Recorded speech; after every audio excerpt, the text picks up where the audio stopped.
Vous écoutez Bretagne 5, il est 8h17.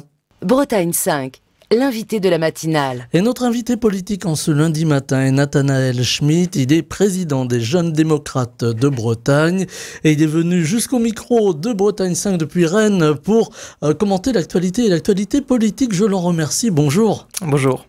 Alors on va commenter l'actualité, disais-je, actualité internationale très importante en ce moment avec un grand bouleversement au Proche-Orient, avec cette guerre entre Israël et l'Iran et avec un nouvel intervenant et pas n'importe lequel, les États-Unis, qui a pilonné les installations nucléaires iraniennes ce week-end.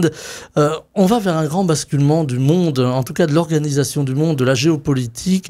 Est-ce que c'est plutôt une bonne nouvelle, y compris pour les Iraniens, ou est-ce que c'est pas forcément une bonne nouvelle ? Bon, moi je suis pas le plus grand des atlantistes, donc ça me pose pas de problème de questionner quand je suis pas d'accord avec les décisions des Américains. Je pense qu'on peut tous être d'accord sur le fait que c'est une très bonne nouvelle si le programme d'enrichissement du nucléaire iranien est mis à terre. Bon, si c'est le cas, c'est très bien, on s'en réjouit, pas de souci. Après, aujourd'hui, c'est la question du droit international, comme d'habitude, qui va poser problème, en tout cas du côté américain. Si on laisse de côté le fait que Donald Trump, vis-à-vis du Congrès, lui-même a ses petits problèmes, apparemment. Il a des petits arrangements, faut bien le dire.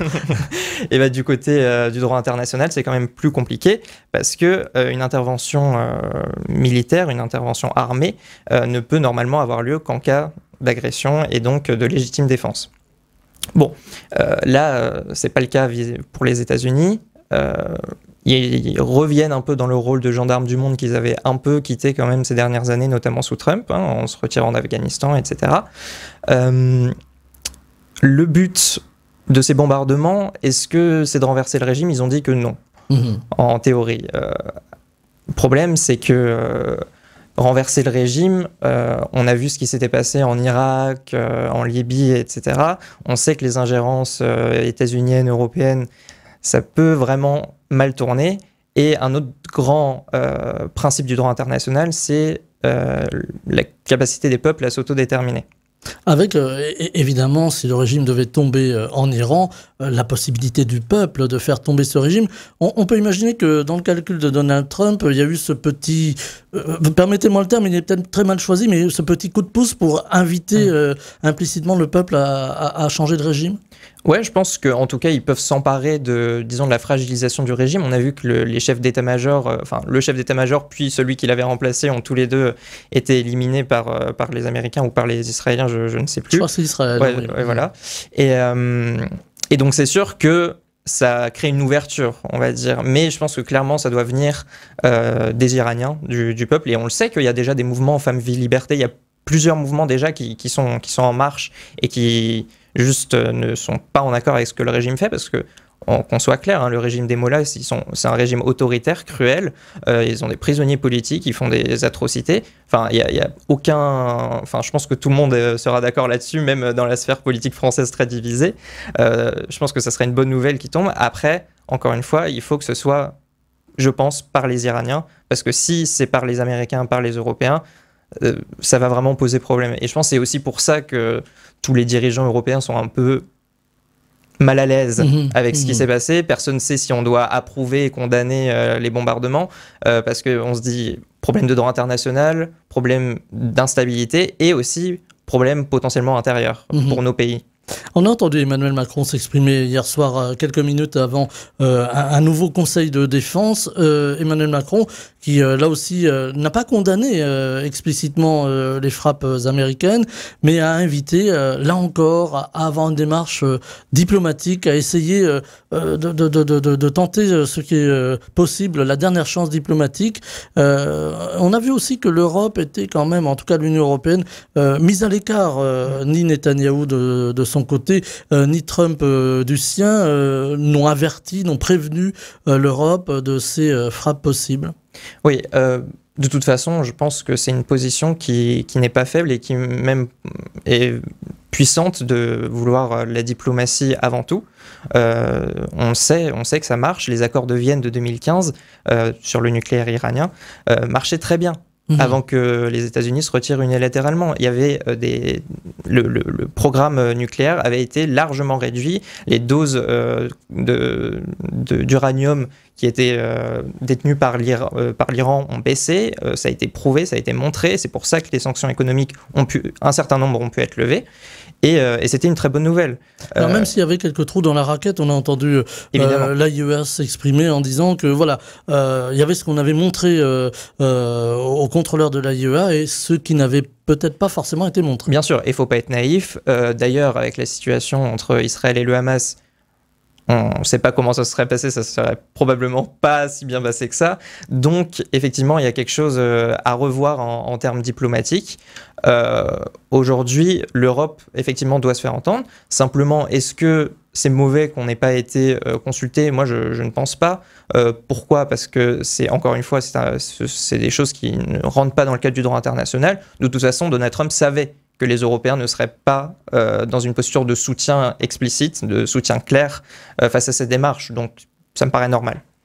D'un autre côté, il y a aussi des inquiétudes. Emmanuel Macron n'en a pas parlé directement. On a plutôt entendu le ministre de l'Intérieur, Bruno Retailleau, qui s'est exprimé chez nos confrères d'LCI en disant que voilà, il allait falloir renforcer le plan Vigipirate, qui est déjà très renforcé en France, car on craint éventuellement des actions terroristes, il faut bien prononcer le mot, sur le territoire français. Et il a d'ailleurs, à cette occasion, Bruno Retailleau évoqué cet adolescent de 17 ans qui a été arrêté dans la Sarthe et qui prévoyait des attentats contre des lieux festifs, contre des sex shops, voilà, c'est le terme qui a été employé également, ou des lieux de culte encore. Voilà, la menace terroriste est réelle aujourd'hui. Est-ce qu'il faut là aussi s'en inquiéter et se dire attention, ce qui se passe de l'autre côté de la Méditerranée peut avoir des incidences ici?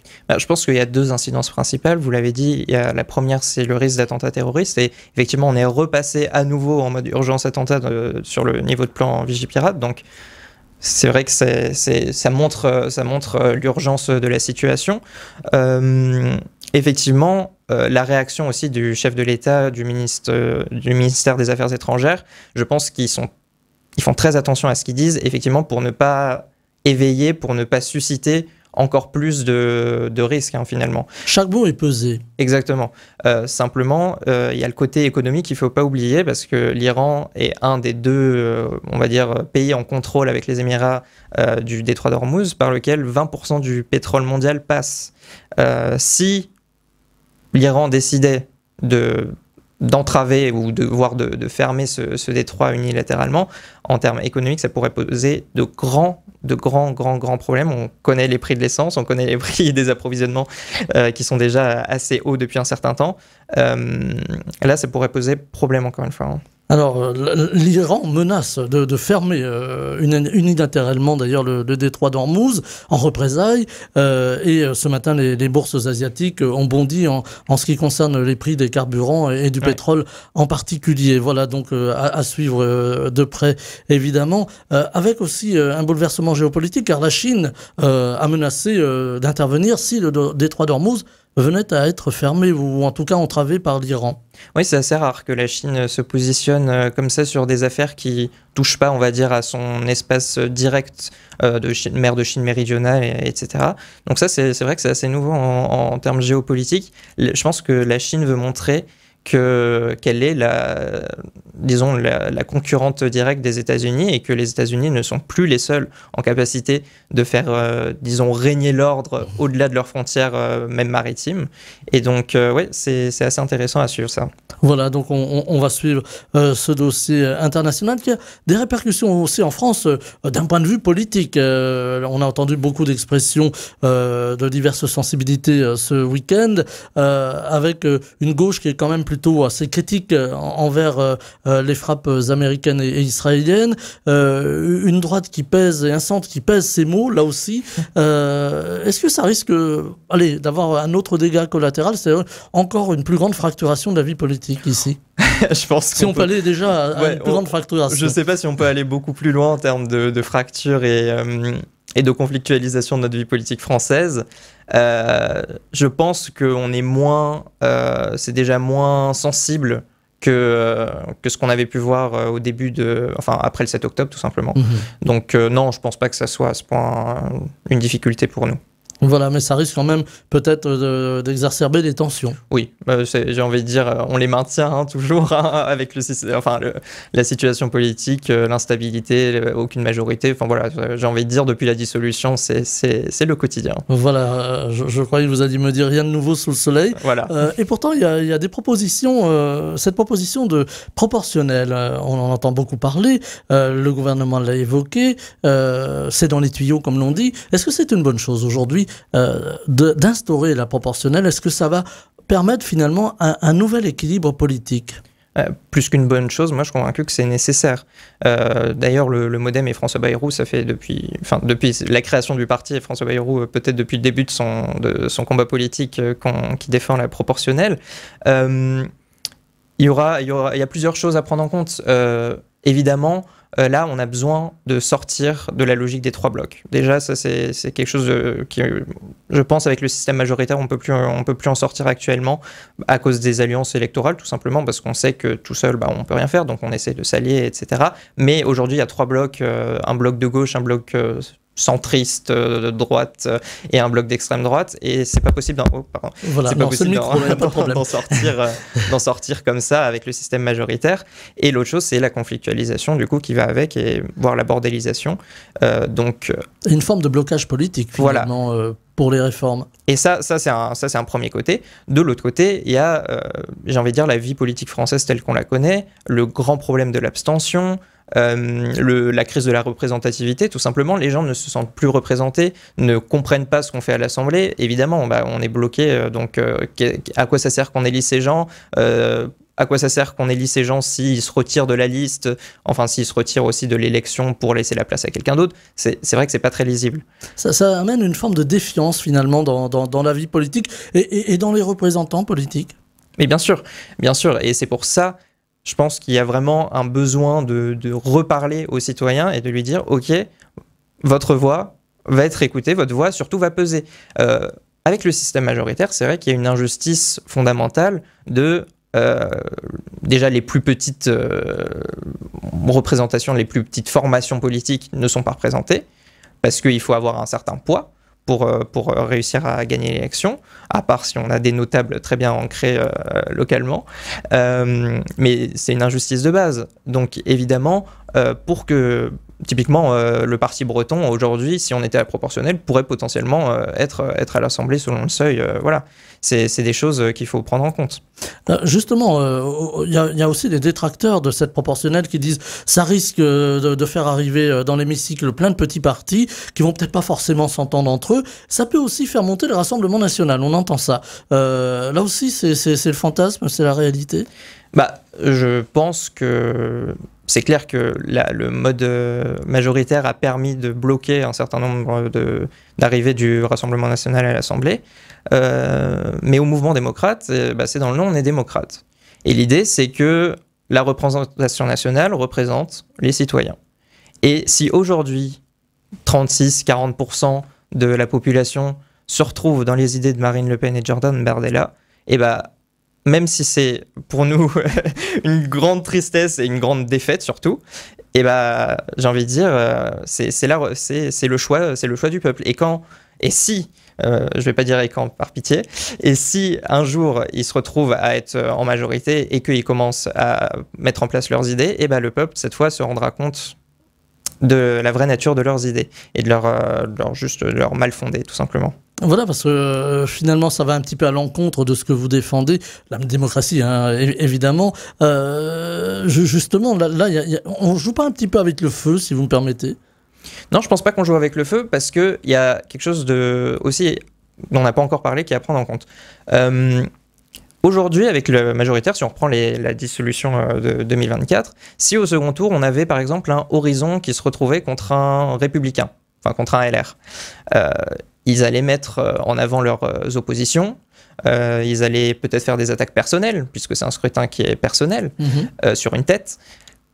Et tout ça, du coup, ça amène des déchirements. Et c'est pour ça que pendant des années, le bloc dit central, la majorité présidentielle, n'a pu faire aucun accord, quel qu'il soit, avec d'un côté le PS et de l'autre côté avec les Républicains, parce qu'il y avait ce truc de on fait des élections contre, on fait des programmes contre, et du coup on peut pas s'allier une fois qu'on est à l'hémicycle, parce qu'effectivement là ça serait une trahison des électeurs. Avec la proportionnelle, c'est tout l'inverse. L'idée c'est qu'on présente une liste déjà, donc on enlève l'aspect personnel, on présente une liste, ensuite on présente pas une liste contre, parce qu'il y a toutes les formations qui sont représentées dans le scrutin. Donc on va devoir montrer nos différences, on va devoir montrer nos apports personnels. Et une fois à l'Assemblée, on voit quels programmes sont compatibles, quelles mesures sont compatibles, et on peut agir ensemble. Et c'est pas une trahison de l'électeur.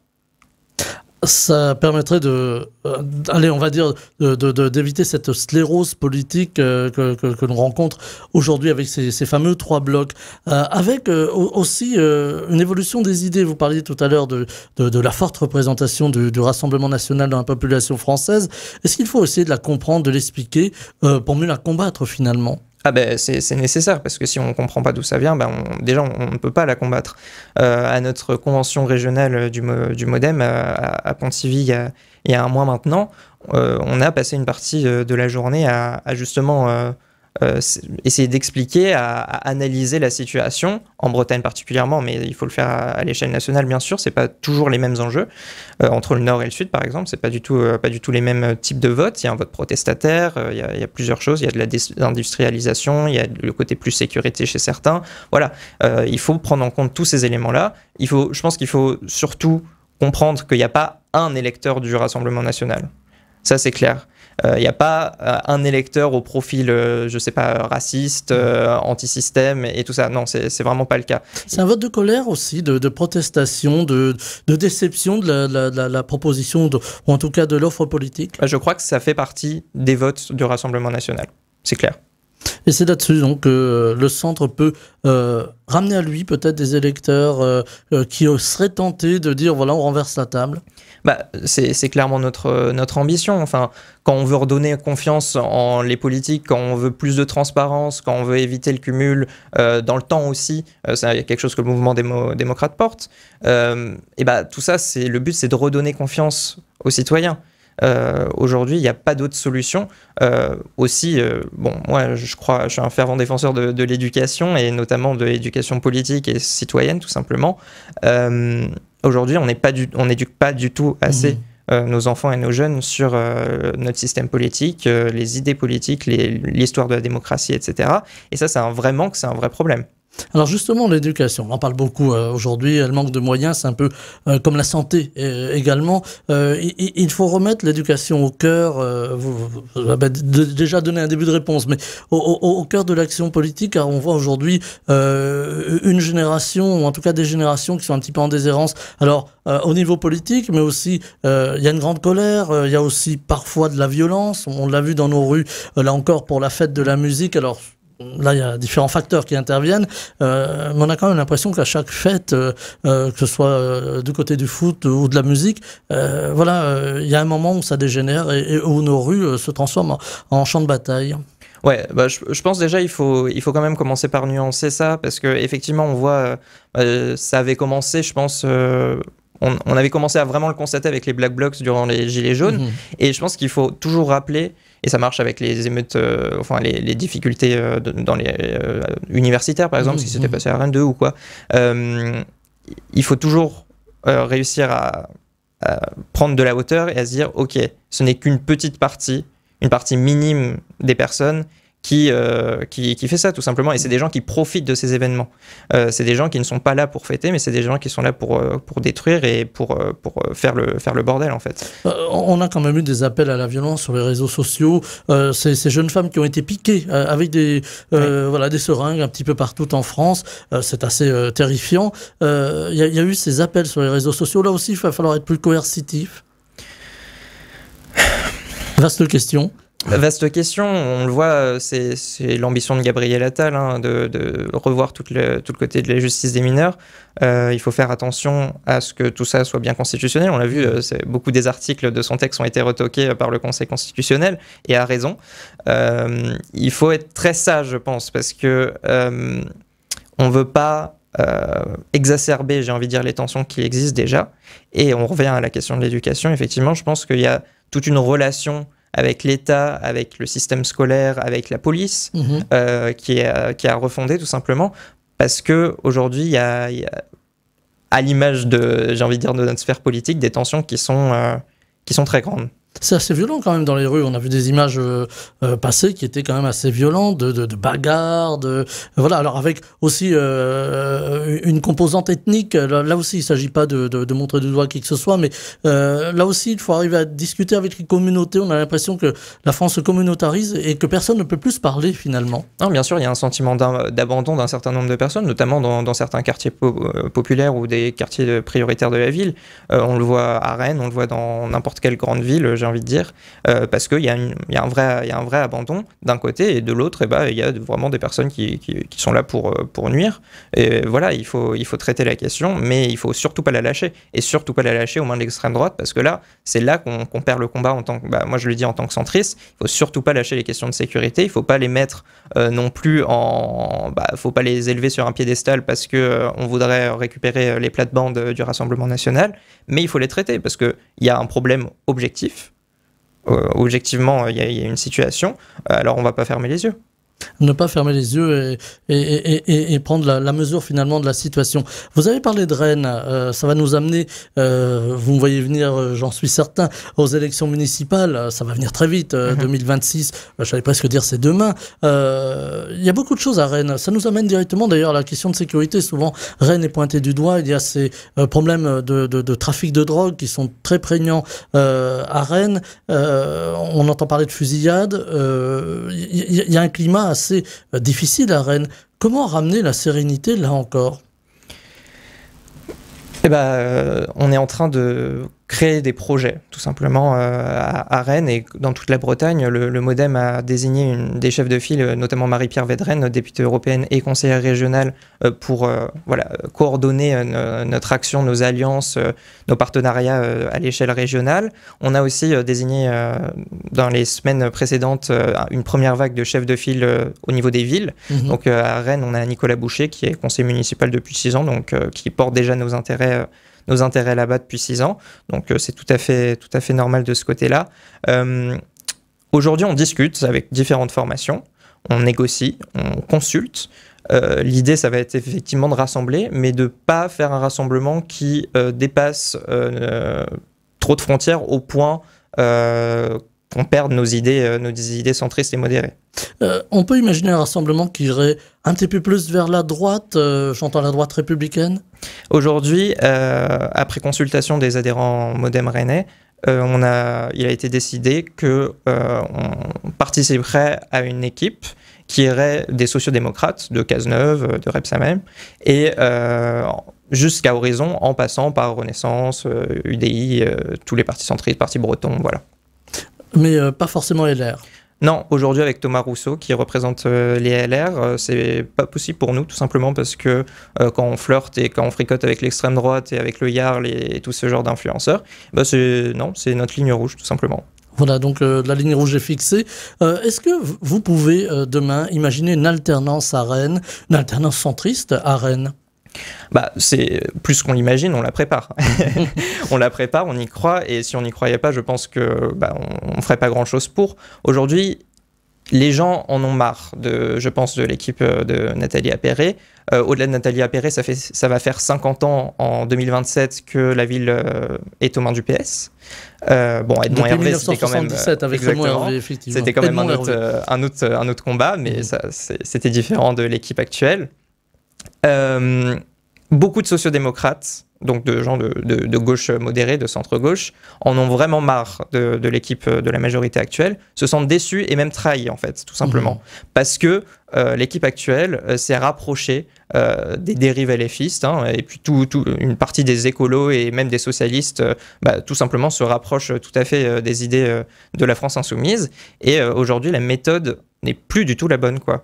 Il y a deux logiques desquelles il faut sortir à Rennes. Il y a une logique de, j'ai envie de dire, facilité institutionnelle, dans le sens où la majorité est tellement installée qu'ils se disent que n'importe quelle critique est une menace et du coup ils vont essayer d'écraser l'opposition. Mais de l'autre côté, ils jouent avec la consultation citoyenne en faisant des mises en scène, les budgets participatifs, plus personne y participe. Enfin voilà, on fait des consultations, mais au final, tout est déjà décidé.